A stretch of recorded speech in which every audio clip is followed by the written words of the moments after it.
بسم الله الرحمن الرحيم. الحمد لله والصلاة والسلام على رسول الله. أما بعد, chapter number 37, باب من الشرك إرادة الإنسان بعمله الدنيا. من الشرك, it's a form of a shirk, to perform a righteous deed for worldly reasons. It is from shirk for a person to perform a righteous deed for worldly reasons. This means that if a person is doing a good deed, as we know, it has to be done for the sake of Allah subhanahu wa ta'ala, seeking the rewards in the hereafter, seeking the rewards. Right? The person is seeking the reward. This is an act of worship. When you seek the reward, you seek the reward in the hereafter. If a person is rewarded in this life and in the hereafter, mashallah, this is good. And Allah subhanahu wa ta'ala rewards the believers in this life and in the hereafter. But they don't seek the reward in this life, they seek it in the hereafter. Because if they seek it only in this life, they have nothing for them in the hereafter. And as a result of that, it becomes a form of shirk or a minor shirk when the person's heart is attached to this life and not to the hereafter, as Allah subhanahu wa ta'ala ordered. So that negates the perfection of the Tawhid. It does not negate the Tawhid in its principle. That means if a person do that, he's a kafir? No. But it causes deficiency to the Tawhid. Like sins.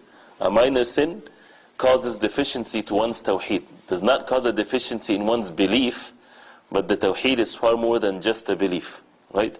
So anything like that would cause deficiency, weakness to the Tawhid, like weakness of Al-Iman. A person needs to work on himself, because if he dies in that state, either Allah subhanahu wa ta'ala forgive him, or he will be punished and then eventually will enter Jannah. This is different than when we talked about matters of Riya. Riya, or showing off. A person is doing a deed, seeking the show to people, people praising him. That's what he seeks. That, of course, cancels the deed completely.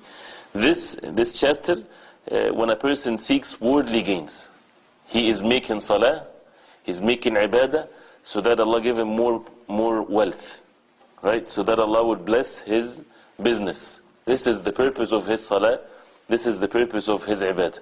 Has nothing to do with the hereafter. He just wants to have good things in his life, basically, so that he can have a peace of mind, right?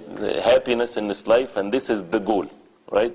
Of course, if a person is making ibadah, he wants to be happy, he wants to have a good life, he wants to have blessings, right? But this is not the reason why he made the ibadah. He is seeking the rewards in the hereafter, and also he asks Allah subhanahu wa ta'ala for the goodness of this life and in the hereafter.